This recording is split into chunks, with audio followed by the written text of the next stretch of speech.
everybody, this is Lise from Fallen Misfits, and today I'm going to share with you the results of our War 168.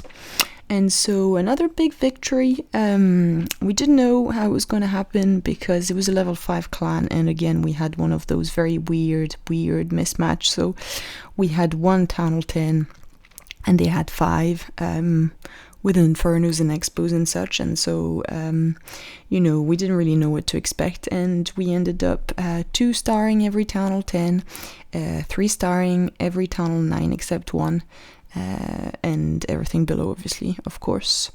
And so they didn't even use any of their attacks, honestly. It was very disappointing. But we had a few nice attacks. I'm going to share with you a few. So the first one I'm going to share is a GoHo attack by Jass, where he decided that to help with the push from his heroes, he was also going to use a Pekka as like a sort of a backup hero, if you see what I mean, to help tanking and also help getting the Archer Queen, getting to the core and helping to get the all the key things that he tries to get with his kill squad without having to take a spell to deal with the clan castle as well. So he goes in, puts down his golem, uses wall breakers to get in. He puts down the Pekka and the heroes as soon as the funnel is nicely created.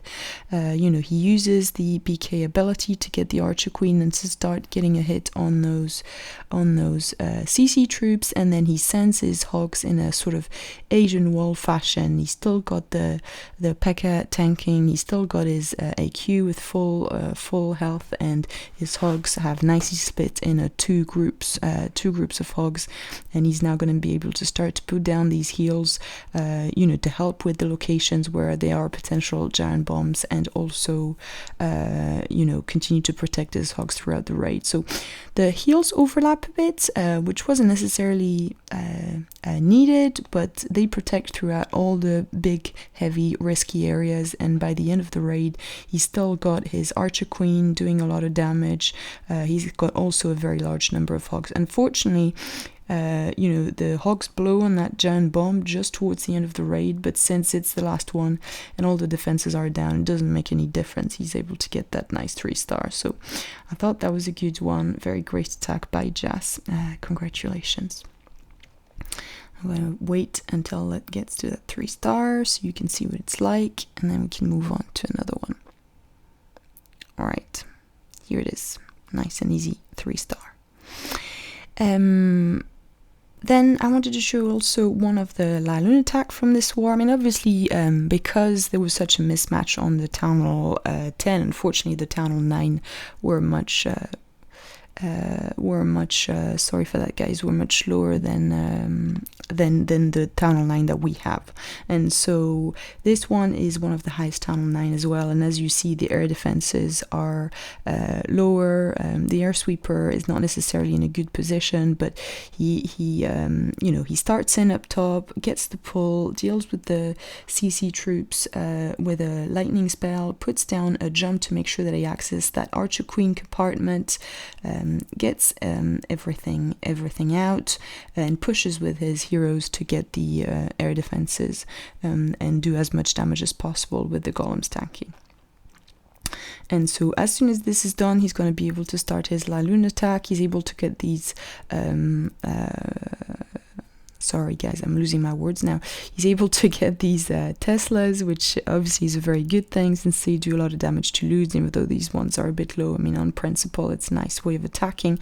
And then he comes in from the bottom so that he can, from the bottom, get that air sweeper and make sure that it doesn't do too much damage. And the thing with lower bases like this is you want to make sure that your lavas are going to pop. And so if it takes a little while for the things to go down, it's not necessarily a bad thing, because it helps you get the pups that you're going to need later on for cleanup. And so he kept a few loons. His Archer Queen is still up and tanking and taking down that lad's air defense, and he's able to get all lavas to pop, except one towards the end of the raid, and he's got Wizard still on the outside, helping with the cleanup.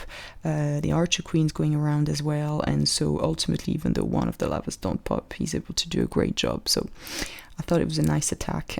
You know, we'll have to see if now with 2 air sweeper we can continue to use LaLoon effectively. Obviously this one only, this base only had 1 air sweeper, but we'll see how that moves. And another attack, I'm not necessarily showing you that attack, I'm showing you that attack.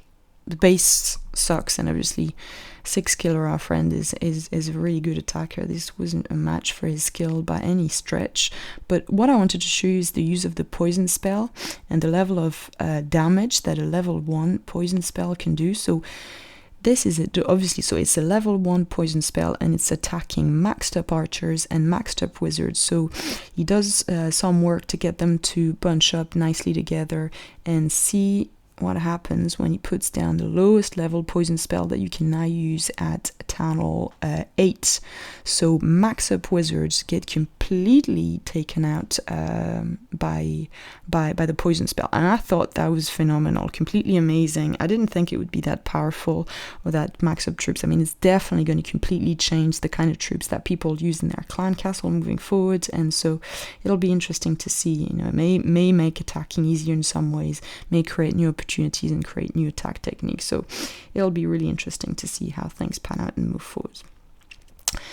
So that's for the poison spell, and there is one last nice Valk attack that Narciss did that I thought would be worth sharing also. So it is on a Town Hall 8 because Narciss is a Town Hall 8, but he's able to use GoVaLo at a Town Hall 8 level extremely well, and so I thought I would share with you this attack also. So his aim is obviously to get the Valks into the core, and so he goes in from the bottom on the 2 boxes, you know, to get the golems and all of his troops to funnel well, because obviously with Valks, the key of all possible keys, the most important of all things, is to make a as wide funnel as possible, so that your Valks go towards the area where you want them to go. And so by putting his golems the way he did, and backing them up with wizards, you know, he's able to make sure that his Valks, as they go forward, the one he has made himself is level 2 that he gets at Town Hall 8, as well as the max up Valks that he's got in his clan castle, get into the core, get the business done, take out the air defenses, and he can then you know, deploy his loons in advance prior to the ADs going down, so that they get maximum value and damage, and get the rest of back side of that base, which I thought it was a phenomenal attack, and I'm really happy to be able to share this one with you. So that's it. That's the end of this summary for War 168. I hope you enjoyed the video, guys. I'm really looking forward to see how all these changes are going to impact the gameplay, because I'm absolutely certain that they will. Looking forward to share more stuff with you in the future. Thank you very much for watching, and see you all next time.